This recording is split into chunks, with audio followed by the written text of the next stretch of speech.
দক্ষিণ এশিয়া, মধ্য এশিয়া আর মধ্যপ্রাচ্যের মাঝে দাঁড়িয়ে আছে এক ভূখণ্ড, নাম তার আফগানিস্তান।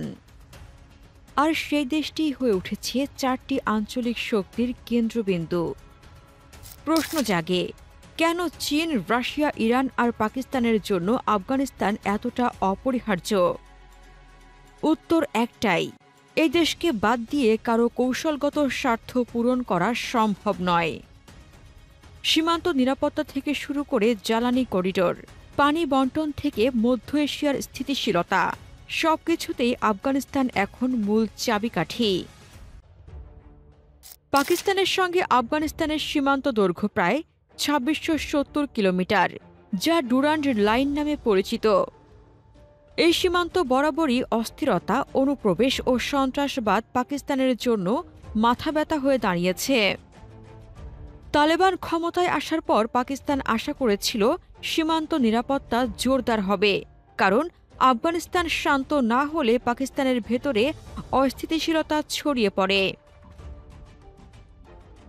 সীমান্তের দুই পাশে পশতু অধ্যুষিত এলাকা, যেখানে রাজনৈতিক প্রভাব ও সামাজিক বন্ধন গভীর। তাই সন্ত্রাস দমন, অস্ত্র ও মাদক চোরাচালান ঠেকানো এবং সীমান্ত বাণিজ্য নির্বিঘ্ন করতে পাকিস্তানকে অবশ্যই আফগানিস্তানের সহযোগিতা প্রয়োজন। শুধু তাই নয়, পাকিস্তানের জ্বালানি আমদানির পথও আফগানিস্তান হয়ে মধ্য এশিয়ার দিকে খোলা। ফলে ইসলামাবাদের কাছে কাবুলের স্থিতিশীলতা শুধুই নিরাপত্তার বিষয় নয়, বরং অর্থনৈতিক টিকে থাকার শর্ত। ইরানের জন্য পানি বণ্টন চুক্তি। ইরানের জন্য আফগানিস্তানের গুরুত্ব সবচেয়ে বেশি হেলমান্দ নদীকে ঘিরে। আফগানিস্তান থেকে উৎপন্ন এই নদীর পানি ইরানের সিস্তান বেলুচিস্তান প্রদেশের কৃষি ও শিল্পের প্রধান যোগানদাতা।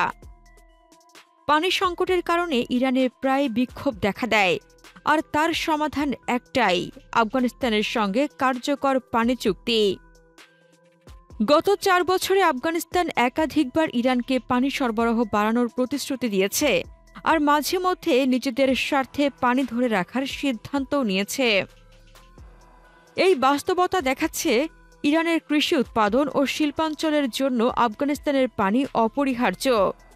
তাই তেহরান চাইলেও কাবুলকে উপেক্ষা করতে পারবে না। চীনের জন্য বেল্ট অ্যান্ড রোড করিডোর। চীন তার মহাপরিকল্পনা বেল্ট অ্যান্ড রোড ইনিশিয়েটিভ সফল করতে আফগানিস্তানকে বাদ দিতে পারবে না। আফগানিস্তান ভৌগোলিকভাবে দক্ষিণ এশিয়া, মধ্য এশিয়া ও মধ্যপ্রাচ্যের সংযোগস্থল। আফগানিস্তান নিরাপদ হলে চীন সরাসরি মধ্য এশিয়া হয়ে পাকিস্তান, এমনকি ইরান ও তুরস্ক পর্যন্ত বাণিজ্য রুট চালু করতে পারবে। চীনের কাছে আফগানিস্তান শুধু করিডোর নয়, বরং অপরিশোধিত খনিজ সম্পদের ভাণ্ডার।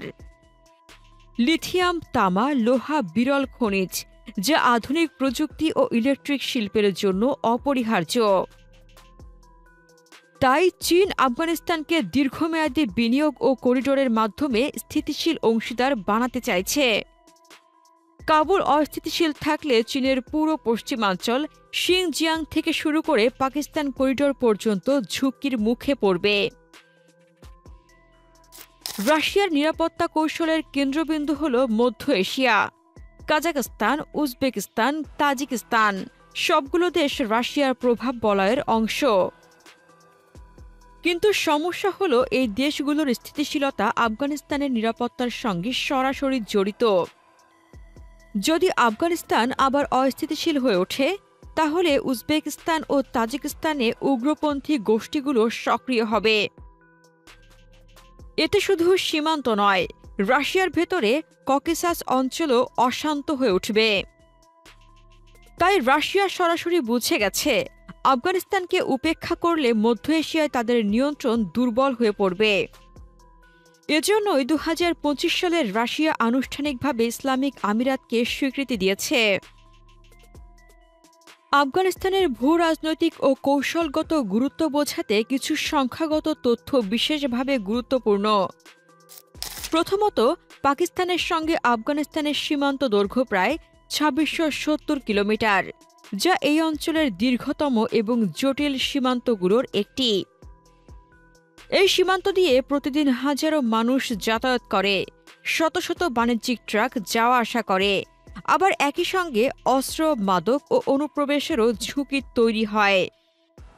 দ্বিতীয়ত, আফগানিস্তানের রাজধানী কাবুলে বর্তমানে সক্রিয় রয়েছে 23টি বিদেশি দূতাবাস, আর একই সঙ্গে বিদেশে আফগানিস্তান পরিচালনা করছে 41টি কূটনৈতিক মিশন।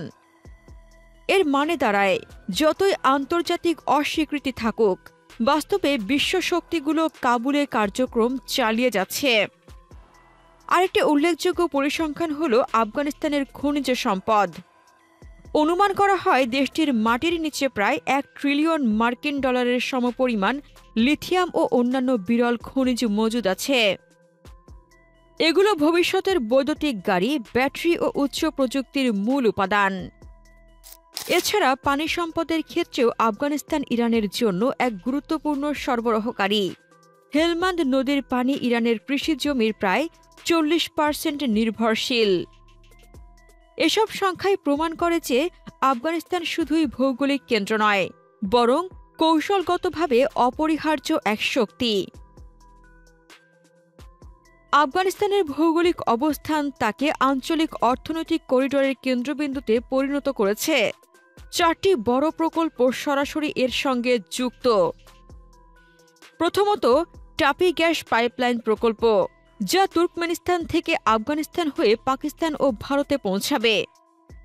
এই প্রকল্প বাস্তবায়ন হলে দক্ষিণ এশিয়ার জ্বালানি নিরাপত্তা নিশ্চিত হবে, আর আফগানিস্তান পাবে ট্রানজিট ফি থেকে কোটি কোটি ডলার। দ্বিতীয়ত, কাসা 1000 বিদ্যুৎ প্রকল্প, যেখানে কিরগিজস্তান ও তাজিকিস্তান থেকে বিদ্যুৎ আফগানিস্তান হয়ে পাকিস্তানে সরবরাহ করা হবে। এতে শুধু আঞ্চলিক বিদ্যুৎ চাহিদায় মেটাবে না, আফগানিস্তান নিজেও সাশ্রয়ী বিদ্যুতের সুযোগ পাবে। এছাড়া রয়েছে কুশা প্রজেক্ট, যা আফগানিস্তানের কৃষি ও পানি ব্যবস্থাপনায় বিপ্লব ঘটাতে পারে। সবচেয়ে বড় কৌশলগত দিক হল চীনের বেল্ট অ্যান্ড রোড ইনিশিয়েটিভ। আফগানিস্তানকে বাদ দিয়ে চীন দক্ষিণ এশিয়া, মধ্য এশিয়া ও মধ্যপ্রাচ্যকে একসাথে যুক্ত করতে পারবে না। তাই চীনের অর্থনৈতিক স্বপ্নের জন্য কাবুল একটি অপরিহার্য করিডোর। এই প্রকল্পগুলো দেখায় আফগানিস্তান শুধু যুদ্ধক্ষেত্র নয়, বরং আঞ্চলিক অর্থনৈতিক সহযোগিতা ও কূটনৈতিক দর কষাকষির কেন্দ্র।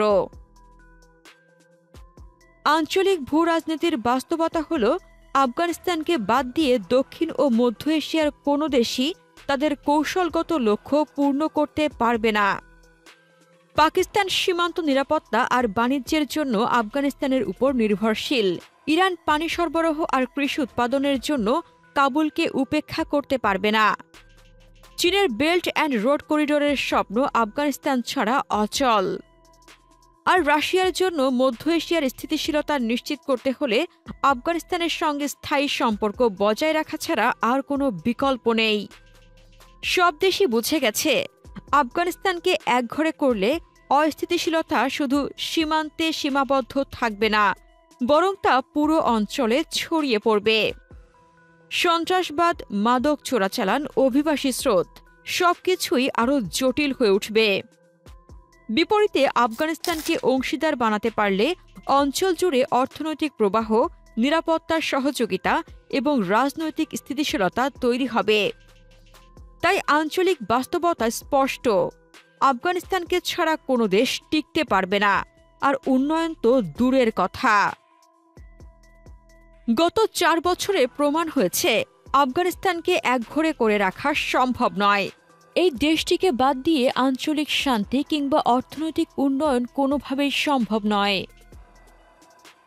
প্রিয় দর্শক, এখন প্রশ্ন হচ্ছে, চীন, রাশিয়া, ইরান আর পাকিস্তানের কৌশলগত স্বার্থ আফগানিস্তানকে কেন্দ্র করে যেভাবে ঘুরছে, আগামী দশকে কি আফগানিস্তান সত্যি আঞ্চলিক রাজনীতির কেন্দ্রবিন্দু হয়ে উঠবে?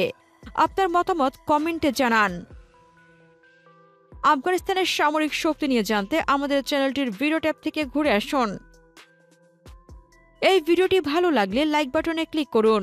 ভিডিওটি আপনার বন্ধুদের সাথে শেয়ার করে তাদেরকেও ভিডিওটি দেখার সুযোগ করে দিন। ধন্যবাদ।